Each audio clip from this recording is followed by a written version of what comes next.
Assalamualaikum warahmatullahi wabarakatuh. Pemirsa media Warga News di mana saja Anda berada, masyarakat Indonesia.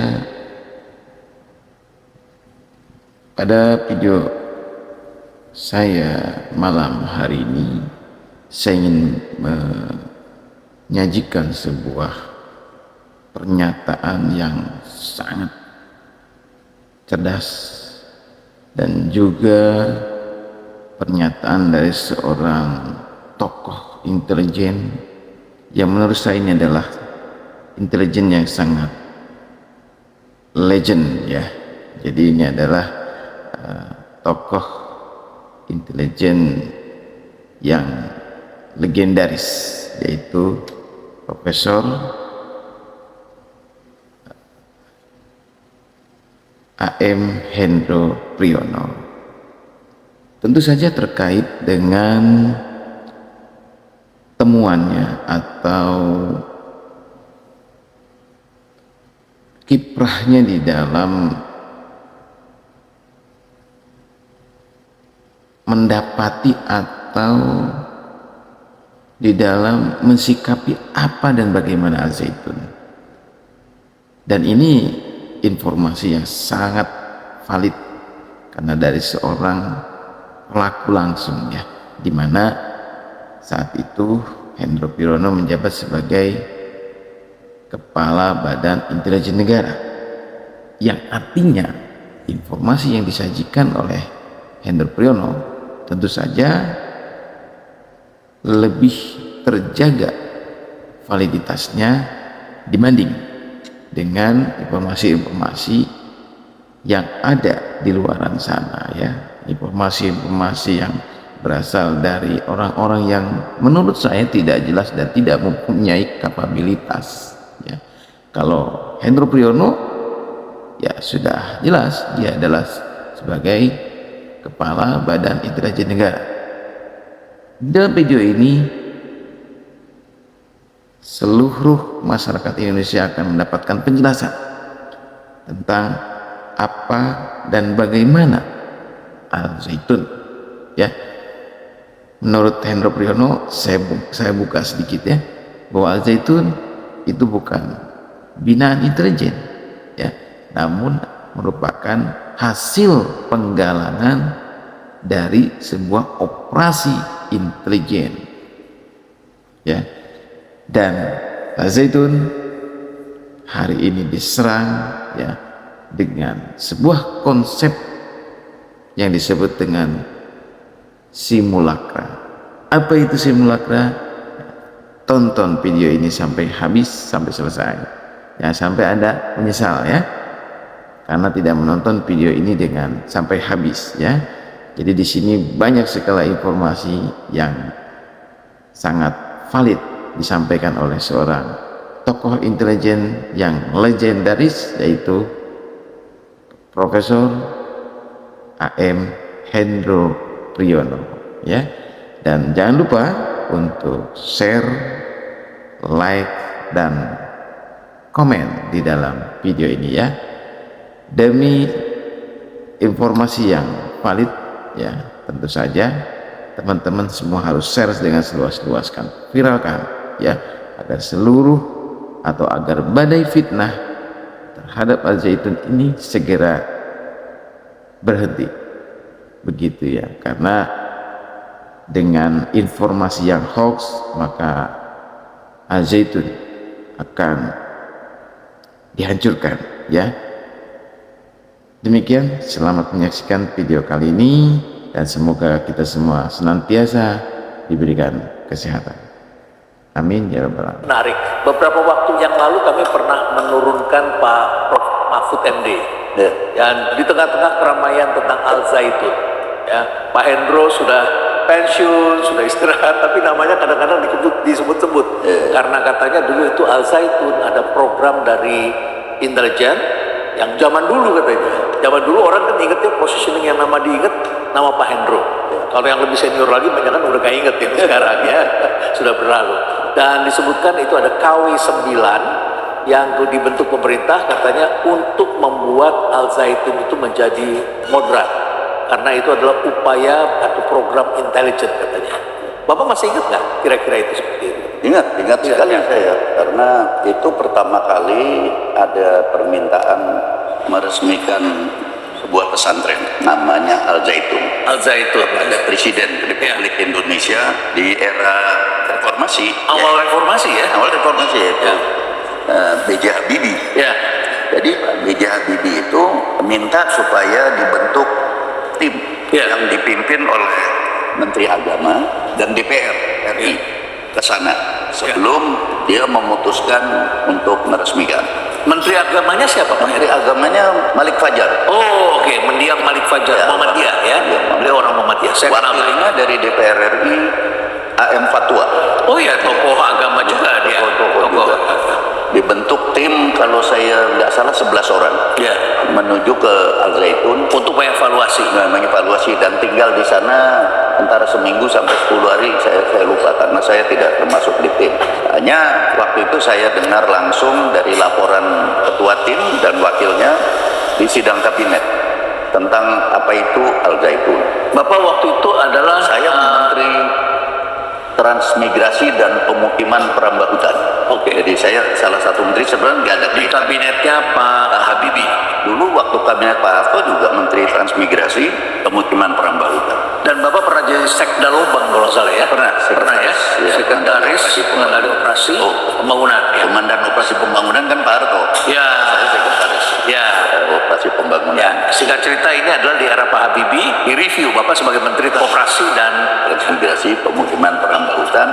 Namun tidak lama sesudah itu, kurang lebih hampir 1 tahun, saya merangkap Menteri Tenaga Kerja. Ya. Karena Fahmi Idris masuk jadi anggota legislatif. Jadi pada saat itu sidang kabinet saya baru tahu pertama kali apa itu Al Zaitun. Oh, jadi baru tahu pertama kali. Tidak ada yang tahu. Ya. Jadi yang tahu itu baru Menteri Agama dengan dari DPR RI yang Pak Fatwa itu. Fatwa. Setelah itu yang saya tahu Presiden Habibie pakai helikopter didahului oleh Pas Pampres dan protokol semua terbang ke sana. Maaf kalau saya lupa, tapi rasanya ada di situ Profesor Jimli Asidiki. Oh, Jimli Asidiki. Ikut di sama-sama rombongan. Beliau Habibie termasuk dekat dengan Pak Habibie. Ya, setelah sampai di sana Habibie pun meresmikan pesantren Al Zaitun yang menurut beliau seperti rencananya ketua di sana. Ini ceritanya Pak Habibie setelah pulang dari Al Zaitun. Kita makan siang. Biasa sidang kabinet seminggu sekali kita makan siang. Katanya akan jadi luas, barangkali bisa lebih luas dari Subang. Dan ini orangnya saya berinteraksi, tanya jawab sama dia, ini orang punya wawasan luar biasa. Orangnya itu adalah Panji Gumilang. Ya, masih muda waktu itu. Masih muda. Ya. Lalu Pak Habibie cerita loh peresmiannya lancar dan sebagainya, dan konsep nantinya akan ada gedung-gedung dan tokoh-tokoh nasional dan sebagainya. Kalau nggak salah sampai pemerintah Habibie menggelontorkan sumbangan sampai 1 triliun rupiah katanya. Nah, itu saya nggak tahu. Hanya bahwa pemerintah mendukung. Karena kesimpulan dari tim yang dibahas di sidang kabinet bahwa pesantren ini berwawasan kebangsaan, Pancasilais, dan anti konsep NII. Oh, anti konsep NII. Berbeda dengan kebanyakan pergunjingan hari ini. Wah, itu dia, makanya saya juga bingung kok bisa terbalik gitu. Tapi saya hanya berpijak kepada setiap masalah itu kan juga tergantung lingkungan. Jadi lingkungan berubah bisa berubah. Perjalanan waktu kita nggak tahu selanjutnya. Makanya saya nggak banyak komentar. Meskipun ditunjuk-tunjuk Pak Kumis, saya tidak komentar. Baru sekarang saya dipanggil sama. Ini dia Pak Kumis ya. Karena bisa saja berubah. Kalau saya komentar cerita zaman dulu kan sekarang saya tidak menguasai. Versi sekarang beda dengan versi lain. Beda. Saya terima kasih Prof. Lenal Kasali tanya ini bahwa riwayatnya seperti itu. Dan saya rasa saksi-saksi mungkin yang segenerasi dengan saya bisa ditanya. Kemudian selesai, saya tidak tahu lagi karena Presiden Habibie berganti Presiden Gus Dur, Ya. Gus Dur diganti lagi Presiden Megawati. Ya. Pada satu hari saya dipanggil Presiden Megawati. Beliau mengatakan bahwa saya ada undangan meresmikan gedung Dr. Insinyur Soekarno. Oh, gedung Bung Karno ada di sana. Beliau persiapan mau ke sana, tapi saya kondisinya sedang kayak begini, beliau sedang kurang sehat waktu itu, memang Ya. flu berat, waktu itu belum ada COVID, flu berat. Nah jadi saya yang berangkat, Ya. saya berangkat ke sana, saya meresmikan gedung itu, bukan meresmikan tapi meletakkan batu pertama gedung Dr. Insinyur Soekarno. Jadi kan eranya adalah Pak Habibie, terus berganti sebentar dengan Gus Dur, Iya. kemudian Ibu Mega. Jadi sudah beberapa tahun kemudian. Iya, betul. Itu ada peletakan batu pertama.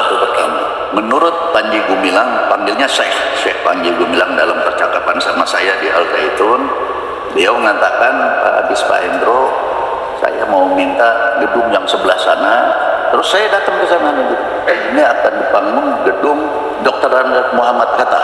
Terus ada Soekarno, ada Hatta. Dan di sini nanti yang saya minta Ibu Mutia Hatta Ya. untuk meresmikan. Itu menurut Panji Gumilang. Bu Megawati bilang Ya. bahwa ini kan peletakan batu pertama. Ya. Jangan-jangan nggak ada batu terakhirnya. Udah, Mas Hendro aja dulu. Ya, dia ada kata-kata itu. Oh, jadi batu terakhirnya beliau nanti. Nantinya. Ya. Tapi ternyata tidak juga. Jadi Ya. jadi aja sudah. Oh. Jadi sama-sama gedung Soekarno jadi, gedung Hatta jadi. hanya selisih berapa bulan. Dan tidak ada lagi peresmian setelah itu. Nggak ada. Ada peletakan batu pertama Jenderal Besar Sudirman. Jenderal Besar Sudirman, kemudian peletakan batu pertama Jenderal Besar Soeharto, itu batu tuh, peletakan batu pertama. Dan itu relatif dekat dibangun gedung-gedung itu.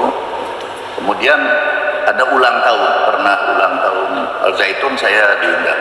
Saya sejak peletakan batu pertama itu saya banyak bicara dan keliling-keliling dengan para dosennya, Ya. bicara. Kebetulan saya juga latar belakangnya Muhammadiyah, saya sekolah dari sekolah rakyat dulu Muhammadiyah. Saya pindah SMA negeri karena saya mau masuk Akmil. Zaman dulu Muhammadiyah nggak bisa masuk.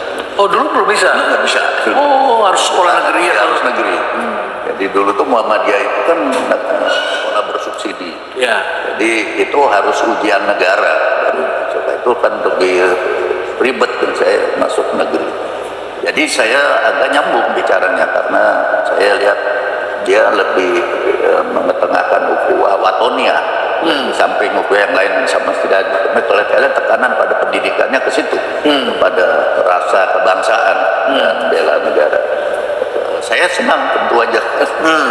Hampir semua yang saya ajak bicara sambil jalan gitu, pada lahan yang sangat luas waktu itu.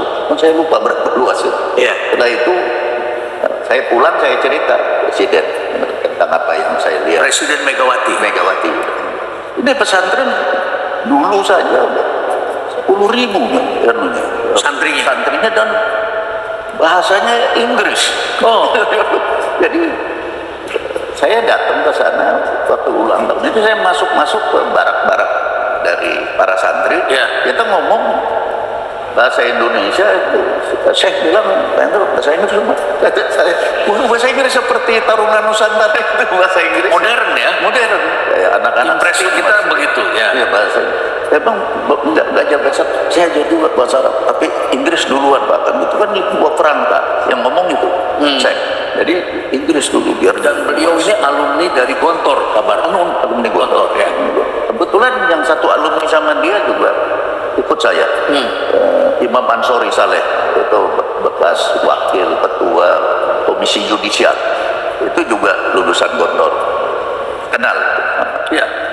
Lalu yang saya kagum itu bahasanya Inggris, bahasa Arab juga. Ya.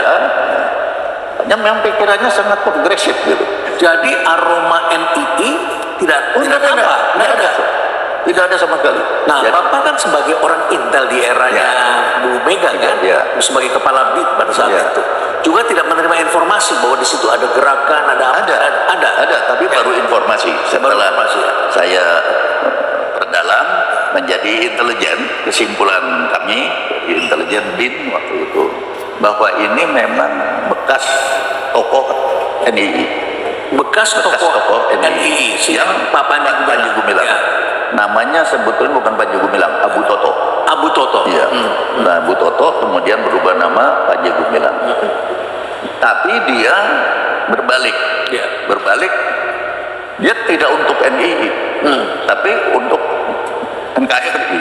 Itu yang barangkali disebut-sebut oleh sejumlah pengamat ada KW 9, Komando Wilayah 9. Ya, sebelum itu. Jadi sebelum dia berbalik. Ya. Setelah dia berbalik, tidak pernah keluar dari mulutnya Panji Gumilang bahwa dia itu komandan Wilayah 9. Tidak. Tidak. Tapi hanya ada di daftar pengusutan kita. Ya. Bahwa ada KW 9. Tetapi setelah kita lihat dia itu begitu memusuhi NII, keluarlah orang-orang seperti Imam Supriyanto itu yang dosen di situ. Ya. Keluar karena tidak setuju, karena ideologi sudah berubah. Ideologi berubah, tidak setuju dengan yang baru. Dia keluar. Dia keluar. Artinya dia adalah Masih NII. Keluar. Okay. Dengan teman-temannya lah. Ya. Saya tidak tahu siapa. Terus sih saya dijelaskan, memang saya tidak ingat nama-namanya. Ya. Itu keluar.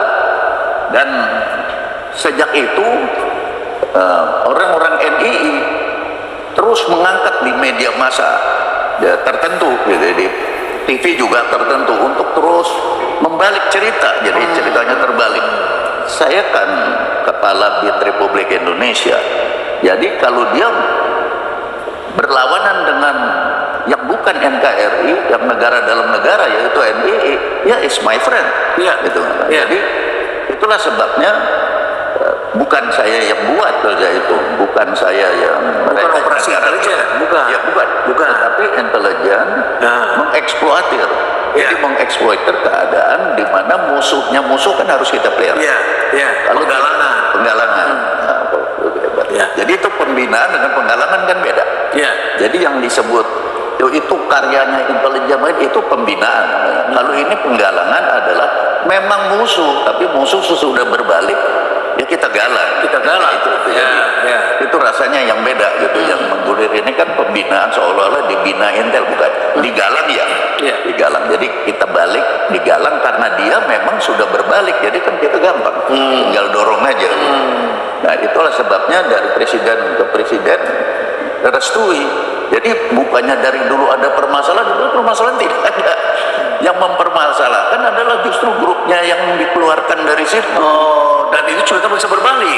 Iya, bisa berubah. Terbalik. Makanya seperti saya kan udah tua, saya orang zaman dulu hanya di luar ring menonton gitu. Ini aneh ini. Aneh. Tapi nyata. Dan munculnya sekarang. Ya. Ya. Dan sejarahnya juga tidak begitu. Ya.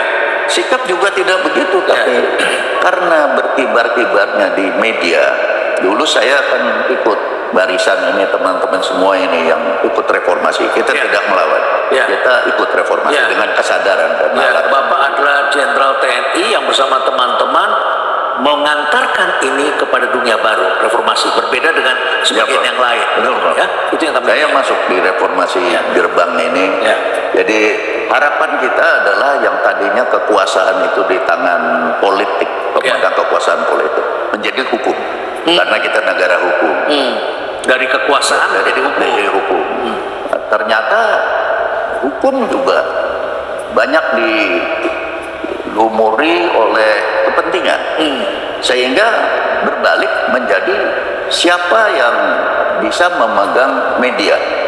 Jadi kekuasaan itu ada pada informasi. Rupanya ini yang dimanfaatkan, yang bisa membuat jadi viral. menjadi viral. Itu komando juga. Itu people power kan? People power. Hashtag itu people power. Betul ya. Jadi pikiran bisa berubah. Yang saya heran bisa 180 derajat berubahnya. Jadi setelah orang mulai menjauhi hukum, belum sampai kepada hukum distrust kepada hukum, tapi sudah muncul informasi-informasi yang sifatnya hoax, bahkan sekarang simulakra. Apa itu simulakra? Kalau hoax kan satu kejadian disiarkan dalam konteks yang berbeda dan waktu yang berbeda. Sebetulnya waktunya sudah lewat. disiarkan, Iya. seperti diputar-putar, itu diputar-putar lagi. 10 tahun yang lalu. Ini 10 tahun yang lalu. Ya. Kan itu hoax namanya. Memang ada. Ya, hidup lagi itu. Hidup lagi, Ya. diputar-putar. Kan tujuannya ada sesuai agendanya yang pelaku ini yang memutar-mutar. Kalau simulakra tidak pernah ada kejadian, tapi disebut terus, diputar-putar sampai rakyat percaya. Simulakra itu bentuk jamak dari simulacrum. Jadi simulacrum itu adalah sesuatu angan-angan Ya. yang terus dikobar-kobarkan ke benak orang sampai orang itu percaya. Oh, Bahwa itu benar. walaupun itu kebohongan, tapi tidak harus berputar-putar semakin sering tidak jadi benar. Tidak benar. Kalau hoax kan memang ada kejadiannya. Ya. Hanya waktunya di luar Berbeda, konteks, ya. waktunya lain dan tidak relevan diputar. Itu hoax. Nah, kita untuk menghadapi hoax dan simulakra ini, bro, belum siap. Saya melihat yang sudah siap itu Singapura. Singapura itu baru 7 bulan yang lalu meresmikan tentaranya jadi 4 angkatan untuk perang di darat, laut. Ya. Jadi ada angkatan keempat. Ada angkatan keempat, Darat, laut, udara, yang keempat cyber. Jadi angkatan cyber sekarang. Saya sudah ketemu sama kepala stafnya, Panglima Singapura, umur 38 tahun. Luar biasa ya. Memang Masih mereka yang mengerti ini ya. Iya. Ya. Dan ini kepala staf cyber ini memimpin ahli-ahli dalam IT karena memang dunia sudah Internet of Things, Ya. dan juga artificial intelligence. Dan dia sebagai subjek yang saya tanya, kenapa Anda kok bikin ini? Nah, menurut dia, saya bikin ini karena kami ini hub di Asia Tenggara. Ya. Jadi kalau kami tidak membangun pertahanan, Monitor kiri Iya. kanan, ya. itu bisa jebol menurut mereka. Saya kaget. Ini berarti pulang saya harus bawa oleh-oleh. Nah, Saya oleh-olehnya harus supaya kita mulai persiapan. Hanya saja memang belum bisa diterima karena kita itu kan sudah punya pusat cyber nasional, BIN dan BAIS juga punya bagian cyber polisian. Tapi sebetulnya bukan itu. Itu kan organisasi staf. Sedangkan yang saya sampaikan ini organisasi staf sekaligus komando. Jadi kepala staf angkatan cyber itu punya kaki tangan terus sampai ke desa ke puncak bawah. Beda kalau yang staf kan cuma deputi-deputi. tidak mempunyai komando, hanya advising, hanya memberikan kajian. Tidak sampai ke desa, dusun. Ya. Kalau ini sampai ke desa dusun itu semuanya siap untuk perang cyber. Dan ini Prof ya, enaknya gini, saya tanya kendala Anda apa? Kendala saya cuma satu. Ini nggak pada mau pakaian seragam. Jadi ala Intel Melayu bukan. Mereka itu merasa kalau seragam ini wah kita kalau seragamnya kayak di rumah yatim piatu seragam. Jadi itu rambutnya kuciran dikaretin, lalu saya lihat pakaiannya sipil Seperti orang-orang Intel ya, seperti reskrim ya. ya memang Ya. dia netizen yang berpengaruh direkrut. Jadi menggunakan smart technology, bukan Persis. pakaian seragam pasukan lapangan. Ya, memang kalau kita lihat gejala sosial masa kini secara umum global beda. Kalau di negara kita lihat orang-orang berpakaian seragam kita look up. Kalau di negara-negara liberal maksud sekarang ini mereka look down. Itu bedanya. Makanya dapat respeknya kuat di sana. Ya. Jadi diterima dan netizen yang berpengaruh kumpul semua ke kesatuan ini daftar. Hanya katanya susah, saya apel juga susah. Tapi yang penting mereka kreatif. Jadi bangsa hacker itu direkrut semua masuk diluruskan untuk pertahanan negaranya. Itu negara kecil begitu, Tapi sudah memikirkan itu ya. dipikir oleh anak-anak itu kan seumur cucu saya, cucu lah. Iya. Tapi pintar ini saya senang juga ya, saya oleh pulang saya komunikasi sama para penguasa muda yang terkait jawaban mereka yang saya simpulkan adalah kita sudah punya. Tapi yang kita punya itu kan dalam konteks suasana biasa. Tapi kalau nanti suasananya perang, seperti mungkin menyalanya bara laut Cina Selatan misalnya, Ya. bagaimana kita menghadapi? Tidak ada Persoalan geopolitik baru ya. geopolitik baru. Geopolitik baru. Betul, Prof. Karena memang sekarang aja kita lihat dengan Rusia diserang oleh NATO banyak negara, meskipun kemarin 2 bulan yang lalu serangan dari Ukraina diakui gagal, tapi Rusia cukup kedodoran juga. Junta militer yang ngambil kekuasaan di Niger didukung Rusia. Oh, yang di Afrika itu. Yang di Afrika Didukung oleh Rusia. harapannya kan supaya Dapat SDM. pada pindah Tentaranya pindah ke sini. ini satu geostrategi. Karena orang Rusianya banyak, ada 30.000 tinggal di Bali, tidak mau pulang. Mereka nggak perlu kok. Ya. Jadi mereka itu dan seluruh dunia ini kecenderungannya mulai akan memakai tentara swasta. Tentara profesional. Dia profesional Tentara bayaran. Ya. Tahun 1979 waktu ya. saya sekolah di Amerika. Ya. Di Sesko saya ketemu seorang teman yang gagal masuk Akmil. Ya. Dia masuk ke Legion Asing Prancis. Dia tentara bayaran dan dia happy karena dia memang hobinya itu. Saya tanya, kamu pasukan apa? Saya pasukan komando. Berapa lama dididik? Ini kayak pemain sepak bola aja ya, bisa rekrut dari ada orang Aljazair bisa jadi pemain sepak bola Inggris, dari Zainuddin menjadi Zidane di sini. Ya. Mereka disumpah untuk setia kepada Prancis dalam setiap pertempuran atau perang dengan siapapun kecuali negara saya sendiri. Disebut sumpahnya itu, kecuali negara saya sendiri. Jadi kalau perang Prancis lawan Indonesia, dia nggak akan dipakai, dia nggak akan. Tapi kalau lawan negara yang lain harus mau. Jadi itu sumpahnya. Dan itu dikasih uang muka, terus kalau saya nggak salah separuh ya, plus 30%. Nanti pulangnya dapat lagi, bahkan bisa terima bonus segala tergantung kemenangan. Iya, ini kan seperti Wagner kan pernah, Wagner pernah sukses di Syria, di Suriah, sukses besar. Itu dia dapat bonus luar biasa. Ya, di Libya juga dia pernah, di Irak juga pernah dia sukses. Jadi kegagalan juga ada di beberapa tempat. Tapi mempunyai pasukan yang siap untuk ditempatkan kemana saja, dan mereka pergi berangkat tidak mengeluh ya, tidak ini karena memang berduit dan memang pekerjaannya perang. Iya, saat ini mereka ada di Mali.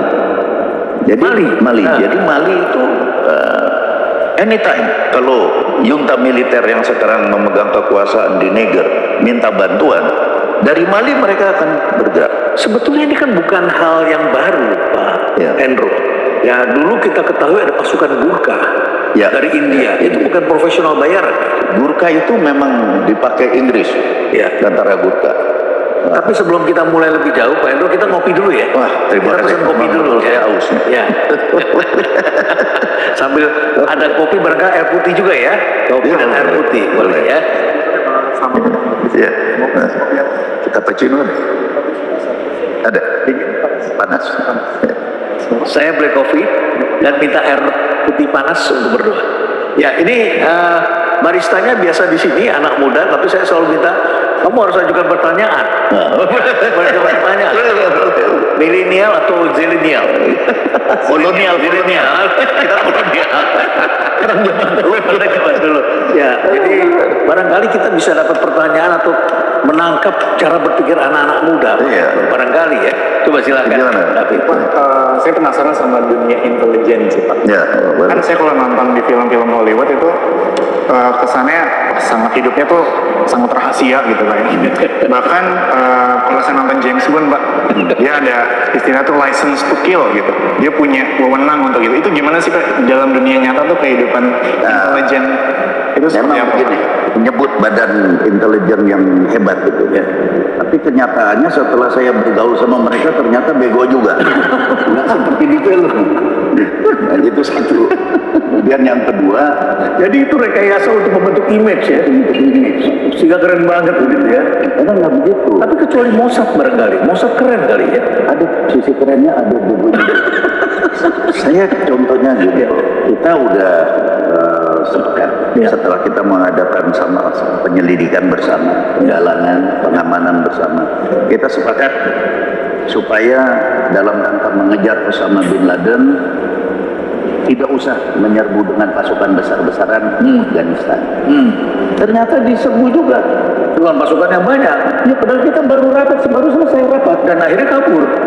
kabur kemana? Oh, ribut berisik. Ya, ibu. Padahal kita udah sepakat tidak usah dibuat, karena kita bisa bikin satu kesatuan intelijen bersama untuk mencari deteksi di mana dia. Ya. Jadi operasi senyap lah bu ya. Senyap. Nah, seperti tadi. Itu operasi lintas bangsa itu apa? Lintas, koordinasi intelijen. Tapi tidak ada gunanya kalau keputusan politik lain. Karena begitu kita pulang, saya baru mau lapor ke presiden. Presiden bilang percuma tadi malam udah dipor. Jadi seringkali juga tergantung pengguna. Dan nggak dapat. Osama bin Laden nggak dapat. Nggak dapat. Tapi setelah Obama mengirim Presiden, satu ya. tim saja, SEAL malah dapat. Yang hanya 30-an atau 23 orang. Itu operasi senyap betul. Senyap. Dan sebetulnya itu yang kita simpulkan waktu itu, kita putuskan bersama, tapi karena banyak yang cuma 3 hari kemudian udah dibuat. Nah, itu operasi intelijen tidak selalu senyap. Ada juga yang terbuka, yang dikerjakan oleh duta besar. Jadi duta besar itu kan sebetulnya intelijen terbuka. Dia kan datang ke negeri sana, di-push di negeri sana dalam rangka dapat informasi secara terbuka, yang tidak diam-diam dan dilaporkan ke pemerintahnya. Maksudnya masalah ekonomi, masalah kebudayaan, masalah sosial, macam-macam aspek itu dilaporkan ke pemerintah di negerinya dengan secara terbuka. Itu duta besar. Jadi intelijen terbuka, intelijen tertutup, yang rahasia, dan ada yang abu-abu. Yang abu-abu itu, jadi itu dia melakukan gerakan clandestine operation atau operasi clandestine. Artinya Anda sahabat saya, tapi di pikiran Anda tidak bersahabat sama saya, itu clandestine. Itu abu-abu, nggak bisa ditebaknya orang. Bisa ditebak. Saya punya teman intel begitu. Kadang saya bisa percaya, kadang saya nggak bisa percaya. Iya, jadi itu ceritanya. Jadi kalau intelijen itu tidak selalu. Jadi itu bukan seperti James Bond. Ya. Dan rahasia boleh bocor, asal terlambat.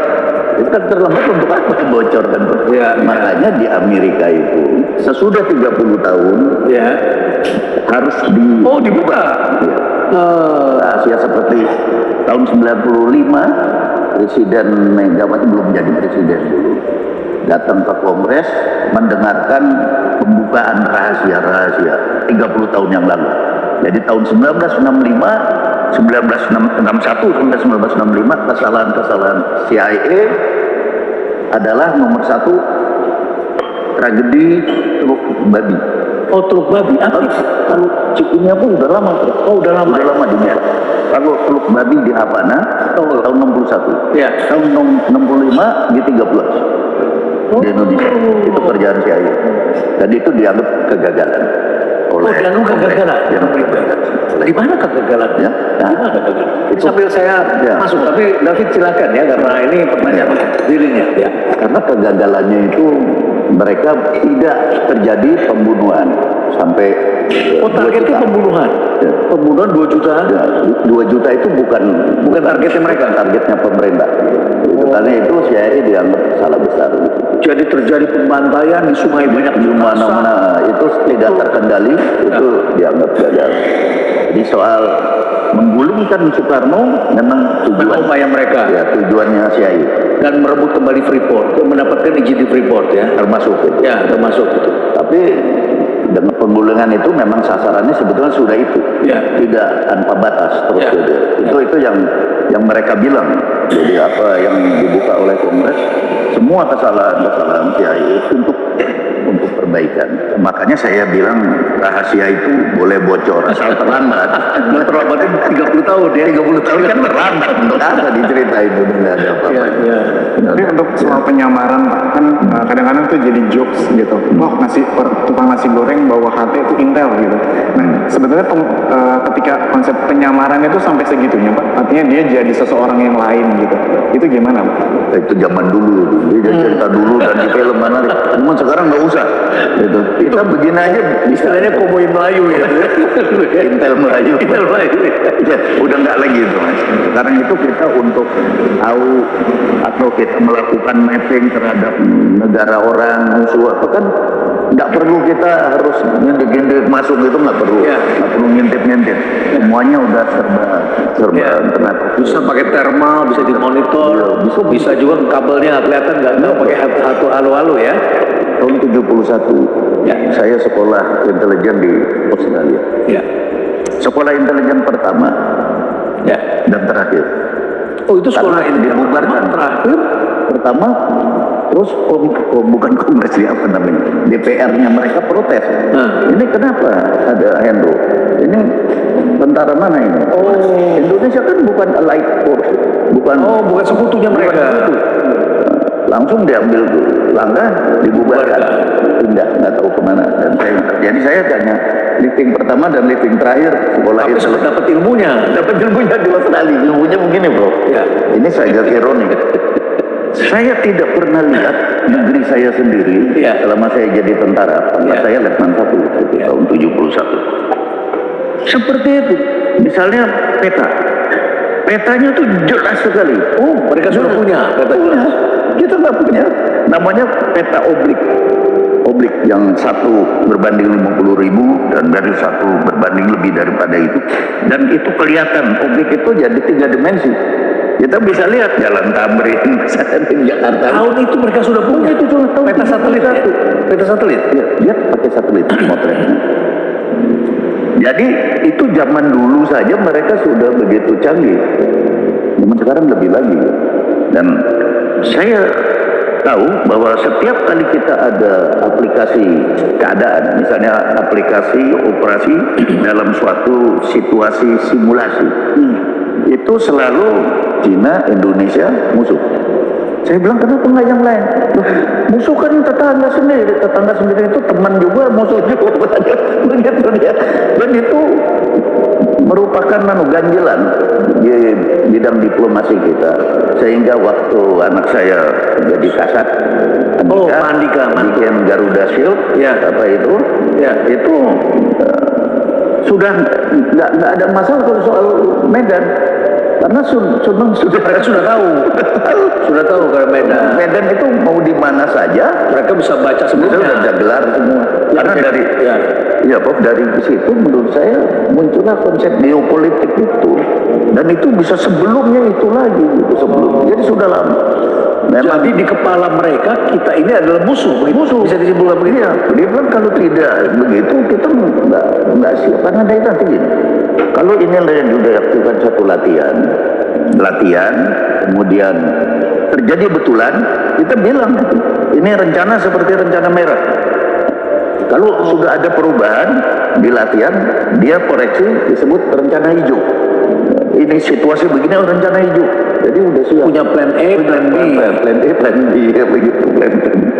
Ada rencana kuning. Jadi karena itu musuh harus nyata. Tapi waktu Garuda Shield itu, musuhnya imajiner. Karena kita kan tidak senang. Mau latihan, musuhnya masa siapa Indonesia yang beneran aja latihan bersama. Cina enggak juga. Jadi apa karena pemerintahan Indonesia selalu merah putih, selalu yang cinta tanah air, selalu nasionalis? Bagi bangsa Barat kata nasionalis tidak mereka sukai. Nasionalis itu mereka anggap chauvinistis ya. Jadi memang tidak suka kata-kata itu Pak. Walaupun dia sendiri juga masih nasionalisme, interest nasionalnya terlalu menyolok gitu. Tapi mereka berambisi untuk menguasai resources negara lain. Percuma kita menggalang, kita bicara, kita lobby pemerintah. Sekarang kan pemerintah Amerika Serikat dan Barat sedang turun semuanya. Yang sekarang naik BlackRock. BlackRock, investor. BlackRock. Dia sudah siapkan 10 triliun buat membangun kembali Ukraina. Kalau perangnya dihentikan, dia dapat proyek 10 triliun lalu. Ya. Padahal kalau street state, Yes. itu yang kesenangan perang, dia kan produksi senjata. Oh, itu udah disebut street state. Street state sama sahamnya si BlackRock ada juga, Ya, pertahanan. Rothschild juga. Rothschild, ya, di pertahanan ya. Jadi Buat senjata, pesawat tempur, ya, segala macam senjata massa. itu peluru kendali yang sekali tembak 9 cabang bisa keluar semua. Ada lagi Pak, yang pakai IT drone. Drone itu disebutnya loitering drone. Jadi drone itu terbang. Kalau nggak ada sasaran dia cuma muter-muter. Begitu dia ada sasaran baru dia nembak. Dan dalam sekejap bisa. Dan tembakannya itu bukan dari drone nembak, badannya dia hantamkan ke situ, kamikaze gitu. Nah, Agak mirip dengan Wagner kemarin. ya memang Ya, yang pesawatnya jatuh itu dia bikin jatuh tuh itu ada yang vertikal. jatuhin itu Bro. Ada yang Itu kan jatuhin. pernah dianak, pernah menunjuk masuk. Kalau itu betul seperti di belok. Pak Hendro melihatnya ke depan tuh perang militeristik gitu masih akan terjadi nggak sih? Atau sebetulnya ada katakanlah soft power gitu? Kalau anak-anak muda saat ini kan mungkin mereka lebih takut diserang BTS Army Pak, K-pop Pak, dibandingkan US Army misalnya. Ada soft power culture ya Pak yang datang ke sini dan berpengaruh. Mungkin kalau ngomongin isu nasionalisme yang tadi juga disebutkan, jadinya mereka nggak sensitif Pak terhadap nasionalisme. Mereka digerakkan dengan semangat culture dari luar gitu. Nah, itu seperti apa? Kayak TikTok begitu ya, TikTok gitu saja itu Bahkan Hollywood Pak. Hybrid sifatnya perang ini. Kenapa hybrid?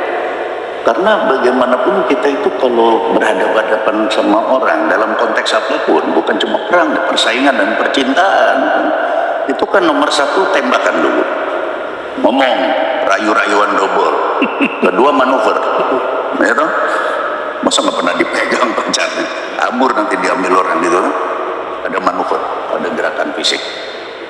Ketiga serbuan, jadi tembakan, manuver, gerakan dan serbuan.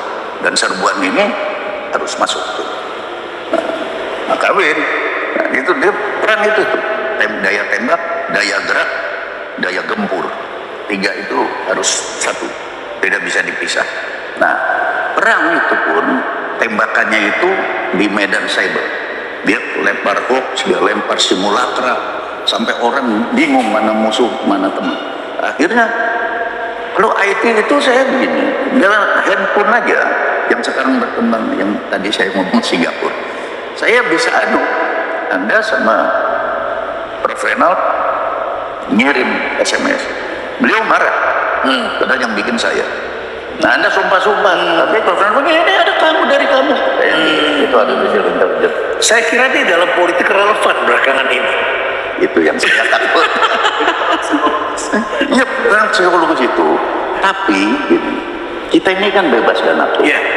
Kalau bara menyala di Laut Cina Selatan, misalnya karena pergeseran geopolitik dan strategi dari Eropa Timur kan sekarang ke Afrika Barat. Iya. Kalau Afrika Barat ternyata yang Niger itu, ternyata 13 negara ECOWAS itu ekonomi Asia Barat tidak menanggapi pancingan ini nyerbu Niger, bisa bergeser lagi ke Laut Cina Selatan. Ya, Laut Cina Selatan karena yang dikhawatirkan Amerika, Cina bantu Rusia. Ya. Cina bantu Korea Utara, ya. Korea Utara kan kalau Ya. kabut. Ya. Jadi Laut Cina Selatan harus dibakar. Nah, mulailah seluruh Asia Tenggara ini digalang. Pemerintah yang tidak pro sama CIA, termasuk yang netral. ya, harus digulingkan. Oh, Kita lihat kemenangannya Bongbong, Filipina, Bongbong, ya. kemenangannya Anwar Ibrahim, dan yang paling hebat, Prof, ya, junta militer itu kan bikin pemilu. ya, Seperti kita tahun 71. ya. Jadi mereka bikin pemilu yang sudah pasti menang junta militer. Kalah. Dan ternyata kalah. Dia tuh bingung, kok bisa kalah ya? Padahal ini tembok 4 ini tidak ada yang bisa, tidak ada yang bisa benar. Tapi kok bisa kalah? Berarti permainan IT-nya sudah sebegitu. Cybernya masuk. Luar biasa. Artificial Intelligence yang mengendalikan IT-nya masuk. Perhitungan suara main, suara di sini kumpulkan di situ semua. Nah, itu dia sekarang. Makanya ada salah satu capres kita sekarang sedang mendekati supaya pada ke sana tolong kita jangan diganggu. Tolong kita jangan diganggu. Kalau diganggu perhitungan cepat dan itu bisa kacau. I see. Termasuk beli senjata dari sana. Ya. Thailand sekarang Taksin pulang. Ya, Taksin pulang dan ditahan.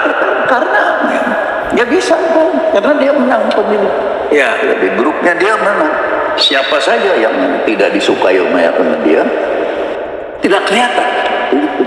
Langsung tiba-tiba dia di tempat yang paling sensitif pun, di tempat yang dulu perhatian kita terfokus di situ, sekarang mengerek 17 Agustus kemarin ulang tahun RI. Itu harusnya kita bertanya ya. Kita tanya siapa yang garap ini. Semua tidak ngaku, tidak ada yang garap. Berarti ini strategi dia. Kita mesti hati-hati. Ini namanya kan Intelstra, perkiraan intelijen strategi. Bunyinya begini. Jadi yang kita harus waspadai adalah nanti 2024 kalau sampai misalnya yang dia dukung kalah, nah itu ada masalah. Gitu. Jadi yang kita perlu khawatirkan, kita perlu waspada bukan semata-mata pemilunya. Setelah pemilu juga perlu kita pikirkan. Siapapun yang menang dalam 5 tahun ke depan yang harus diwaspadai chaos. Dan ini memang sengaja supaya terjadi disintegrasi sentral tadi, supaya masuk tentaranya kayak orang piknik masuk gitu. Namanya itu pendaratan administratif, bukan pendaratan taktis.